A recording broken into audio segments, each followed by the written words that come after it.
विद्यार्थी मित्र हो, इयत्ता 10वी गणित विषयातील प्रकरण 4 फायनान्शियल प्लॅनिंग अर्थनियोजन या प्रकरणातील प्रॅक्टिस सेट 4.2 आज आपण अभ्यासणार आहोत. यामधील क्वेश्चन 1 आपण पाहू. Chetna store paid total GST of ₹1,05,000 at the time of purchase and collected GST ₹1,22,500 at the time of sale during 1st of July 2017 to 31st July 2017. Find the GST payable by Chetana stores. या ठिकाणी प्रश्नाचा अर्थ आपण समजावून घेऊ. 1 जुलै 2017 ते 31 जुलै 2017 या कालावधीमध्ये चेतना स्टोअर्स यांनी जी GST पेड केलेली आहे, भरलेली आहे, ती GST आहे ₹1,05,000 आणि त्यांनी विक्री केल्यानंतर जी GST कलेक्ट केली, जमा केली, ती GST आहे ₹1,22,500. तर प्रत्यक्ष त्यांनी भरलेली GST किती? GST payable by Chetana stores हे आपल्याला काढायचं आहे. अतिशय सोपं उदाहरण आहे. या ठिकाणी मागच्या व्हिडिओमध्ये, मागच्या माहितीमध्ये आपण पाहिलं की इनपुट टॅक्स म्हणजे when a trader pays GST at the time of purchase, that is called input tax. की व्यापाऱ्याने GST पेड केलेली, ज्यावेळेस खरेदीच्या वेळेस GST पेड केलेली असते त्याला आपण इनपुट टॅक्स म्हणतो. या ठिकाणी चेतना स्टोअर्स यांनी ₹1,05,000 एवढी GST पेड केलेली आहे आणि म्हणून इनपुट टॅक्स आहे ₹1,05,000. त्यानंतर विक्रीच्या वेळी त्यांनी कलेक्ट केलेली GST, जमा केलेली GST म्हणजेच आउटपुट टॅक्स. आउटपुट टॅक्स म्हणजेच टॅक्स कलेक्टेड ₹1,22,500, ₹1,22,500 त्यांनी विक्रीच्या वेळी GST जमा केलेली आहे. आता या ठिकाणी त्यांना जी करामध्ये मिळालेली सवलत इनपुट टॅक्स क्रेडिट ITC जे आहे ते त्यांनी भरलेला जो इनपुट टॅक्स असतो यालाच आपण ITC म्हणतो. Therefore ITC is equal to ₹1,05,000. आता प्रत्यक्ष त्यांनी भरलेली किंवा त्यांना GST पेएबल काय आहे तर त्याचा फॉर्म्युला आपण मागच्या एक्झरसाइजच्या नंतर आपण माहितीमध्ये पाहिलेला आहे. GST payable is equal to output tax minus ITC. Therefore here output tax is ₹1,22,500 minus input tax credit ₹1,05,000. तर या ठिकाणी आपण वजाबाकीचं केली तर आपल्याला ₹22,000 एवढी GST पेएबल मिळते. Therefore GST payable by Chetana stores is ₹22,000. अतिशय सोपं आणि छोटं उदाहरण आहे, आपल्या सर्वांना समजलं असेल. त्यानंतर उदाहरण क्रमांक 2 जे आहे, Najma is a proprietor of a firm registered under GST. हे जे उदाहरण आहे दुसरं ते अगदी पहिल्या उदाहरणासारखंच आहे आणि त्यामुळे ते उदाहरण तुम्ही सोडवू शकताय. आपण आता तिसरं उदाहरण पाहू. Question 3. Amir enterprise purchased chocolate sauce bottles. या ठिकाणी परचेस्ड खरेदी केलेली आहे अँड पेड GST ऑफ ₹3,800. या ठिकाणी पेड GST आहे ₹3,800. ही सोल्ड, त्याने काय केलं, ते चॉकलेट सॉसच्या बॉटल्स आहेत त्या विकलेल्या आहेत. He sold those bottles to Abkari brothers and collected GST of ₹4100. That is for Aamir enterprises यांच्यासाठी त्यांनी भरलेली GST म्हणजेच इनपुट टॅक्स आहे ₹3800. त्यांनी कलेक्ट केलेली GST म्हणजेच ₹4100 हा आउटपुट टॅक्स आहे. आता पुढं पहा, Mayank food corner purchased these bottles from अबकारी ब्रदर्स. आता आमिर एंटरप्राइज यांनी अबकारी ब्रदर यांना बॉटल्स विकल्या, अबकारी ब्रदर्स यांनी मयंक फूड कॉर्नरला बॉटल्स विकल्या. त्यामुळे ही जी चेन आहे, ट्रेडिंग चेन, ही लक्षात घ्या. And paid GST of ₹4500. या ठिकाणी मयंक फूड कॉर्नर यांनी अबकारी ब्रदर्स यांच्याकडून बॉटल्स खरेदी करताना ₹4500 एवढी GST पेड केलेली आहे. तर अशा प्रकारचा हा व्यवहार आहे. या ठिकाणी आपल्याला प्रश्न आहे, find the amount of GST payable at every stage of trading and hence find payable CGST and HGST. उदाहरण क्रमांक 1 सारखंच आहे, फक्त या ठिकाणी ट्रेडिंग चेन आहे. ही चेन आपल्याला लक्षात आली पाहिजे. ती ट्रेडिंग चेन आपण काढून घेऊ. तर trading chain is Aamir enterprise,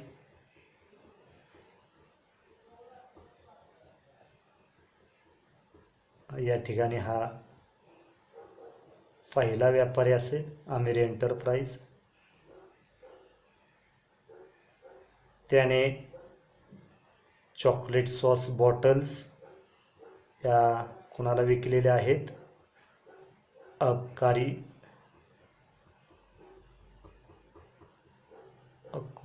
brothers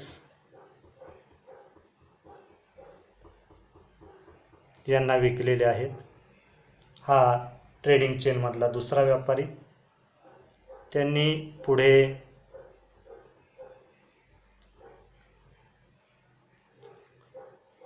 Mayank food corner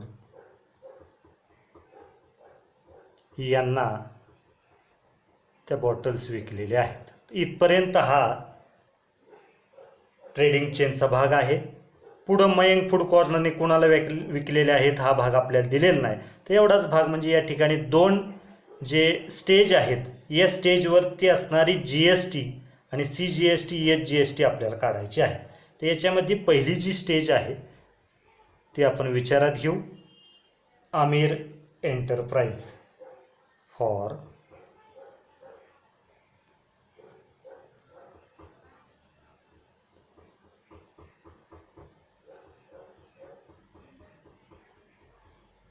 Aamir enterprise यांच्यासाठी आपण सुरुवातीला GST काढून घेऊ.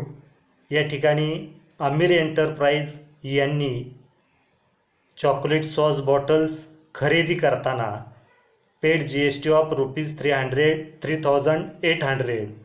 Therefore input tax is equal to ₹3800. Aamir enterprise यांच्यासाठी आउटपुट टॅक्स आहे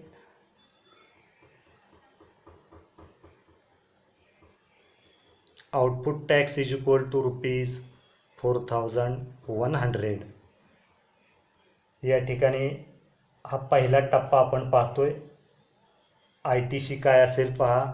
therefore ITC is input tax credit, that is ₹3800. अगदी सिंपल आहे पहा. पहिल्या व्यवहाराच्या वेळी ITC 3800 आहे. आपल्याला आता GST पेएबल काढायचं आहे. GST payable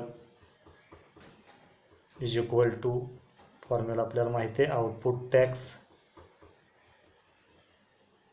minus ITC.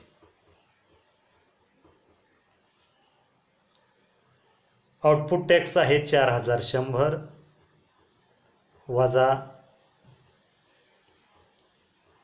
ITC आहे 3800 आणि या ठिकाणी GST मिळेल आपल्याला 300. हे आमिर एंटरप्राइज पहिली जी स्टेज आहे, या स्टेजला 300 रुपये GST पेड झाली. Therefore CGST is equal to HGST. आपल्याला माहिती आहे दोन्ही GST सारखे असतात आणि ते असतात 1/2 इंटू GST. GSTचे निम्मे असतात म्हणून 1/2 इंटू 300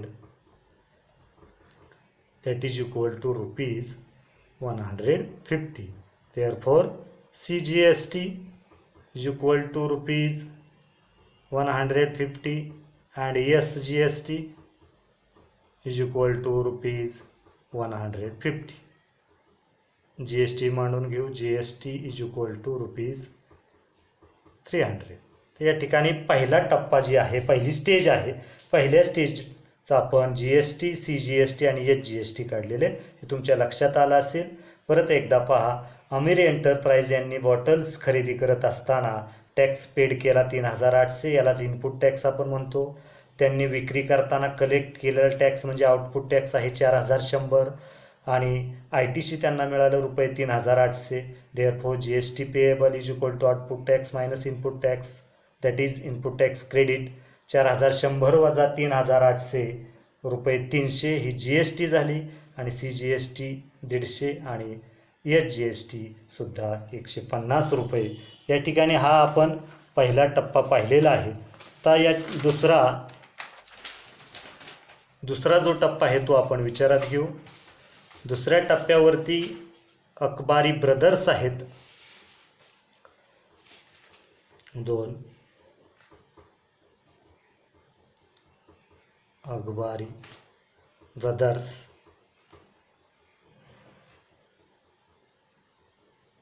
यांचा विचार केला असता इनपुट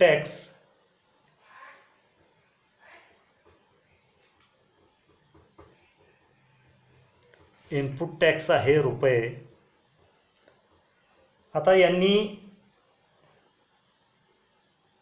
आमिर एंटरप्राइज यांनी विक्री करताना 4100 रुपये कलेक्ट केले. कुणाकडून कलेक्ट केले? ते अकबारी ब्रदर्स यांच्याकडून केलेले आहेत आणि त्यामुळं इनपुट टॅक्स हा या ठिकाणी असेल रुपये 4100. Output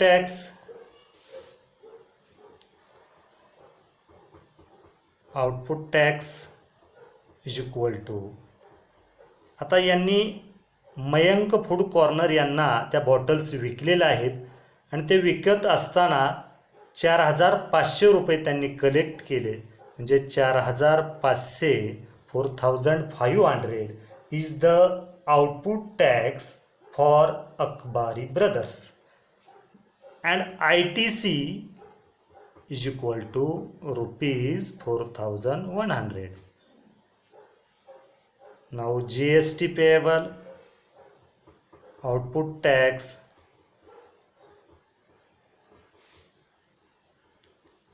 minus ITC is equal to 4500 minus 4100, that is rupees 400. 400 रुपये एवढी GST त्यांना भरावी लागेल. यावरून आपण CGST आणि HGST काढू शकतोय. Is equal to 400 divided by 2, that is rupees 200. इथंही 400 भागिले 2 रुपीज 200. तर अशा पद्धतीने दुसऱ्या टप्प्यावरती GST रुपीज 400, CGST रुपीज 200 आणि SGST रुपीज 200. तर अशा पद्धतीने 2 टप्प्यांवरती या ठिकाणी GST पेड होईल. अतिशय सोपं उदाहरण आहे, फक्त उदाहरण समजून घेऊन आपण ते लक्षात घेतलं पाहिजे. पहिला टप्पा आमिर एंटरप्राइज यांचा आहे, त्यानंतर दुसरा टप्पा जो आहे तो अकबारी ब्रदर्स यांचा आहे. या 2च टप्प्यावरती व्यवहार झालेले आहेत आणि त्यामुळे 2 टप्प्यावरती असणारी GST आणि CGST SGST आपण काढलेले आहे. तर अशा पद्धतीने हे तिसरं उदाहरण आपण पूर्ण केलेलं आहे. आपण आता पुढचं उदाहरण पाहू. चौथं उदाहरण. चौथ्या उदाहरणामध्ये मलिक गॅस एजन्सी किती कुठं आहे, Chandigarh union territory, purchased some gas cylinders for industrial use of for rupees 24,500 and sold them to local customers. त्यांनी ते लोकल कस्टमरला विकलेले आहेत for rupees 26,500. Find GST to be paid at the rate of 5% and hence CGST and UTGST to be paid for this transactions. या ठिकाणी Chandigarh union territory याचा अर्थ ज्याप्रमाणे स्टेट आपण SGST काढतो त्याचप्रमाणे या ठिकाणी UTGST आपल्याला काढायची आहे. एवढाच बदल आहे, बाकी काय नाही. आता पहा, प्रत्यक्ष GST आपल्याला इथं कॅल्क्युलेट करावी लागेल. तर सुरुवातीला आपण रेट ऑफ GST मांडू. Rate of GST is 5%. या ठिकाणी 5% हा दर आहे आणि त्यामुळं इनपुट टॅक्स आपण कॅल्क्युलेट करू. Therefore input tax is equal to, आता खरेदीच्या वेळीची जी रक्कम आहे 24,500, या 24,500 एवढ्या रकमेवरती 5% दराने आपल्याला इनपुट टॅक्स काढायचा. देअरफॉर 24,500 इंटू 5/100 इज कॅल्क्युलेट केलं तर या ठिकाणी शून्याला शून्य कॅन्सल होतील. 5ने गुणू, 5 5 25 अशी 5, हातचे 2, 5 20 आणि 2, 22 अशी 2, हातचे 2, 5 दुनी 10 2 12, जे 1225 रुपये, rupees 1,225 is input tax that is called ITC. Therefore ITC is equal to rupees 1,225. आता या ठिकाणी त्यांनी हे सिलेंडर लोकल कस्टमरला विकलेले आहेत आणि विक्रीच्या किमतीवरती आपल्याला आउटपुट टॅक्स काढायचा आहे. Output tax is equal to 26,500 into 5/100. Rate तोच आहे, शून्याला शून्य कॅन्सल होतील. तर या ठिकाणी आउटपुट टॅक्स हा 26,500 वरती 5% दराने गुणाकार जर केला तर 5 5 25 अशी 5, हातचे 2, 5 30 आणि 2, 32 अशी 2, हातचे 3, 5 दुनी 10 3 13, 1,325 रुपये हा आउटपुट टॅक्स मिळेल. यावरून आपण GST काढू शकतो. Therefore GST payable is equal to output tax minus ITC that is equal to 1,325 वजा 1,225. या ठिकाणी GST 100 रुपये त्यांना पेड करावे लागेल. यावरून CGST is equal to 1/2 into GST, that is 1/2 into 100, we get ₹50. आणि UTGST is equal to 1/2 into GST, that is 1/2 into 100, ₹50. तर या ठिकाणी शब्दामध्ये उत्तर आपल्याला द्यायचं झालं तर Malik gas agency paid ₹100 GST. Therefore Malik gas agency paid GST ₹100 CGST ₹50 and UTGST ₹50. तर या ठिकाणी आपण उदाहरण 4 पाहिलेलं आहे. व्यवस्थित समजावून घ्या आणि स्क्रीनशॉट काढून तुम्ही ते लिहून घेऊ शकता. 2 टप्प्यामध्ये काढा. उदाहरण 5वं जे आहे ते याच प्रकारचं आहे. ते तुम्ही पूर्ण करायचं आहे. आणि या व्हिडिओमध्ये आपण 5 उदाहरणांपर्यंतचा अभ्यास केलेला आहे. उरलेली उदाहरणं आपण पुढच्या व्हिडिओमध्ये पाहू. धन्यवाद.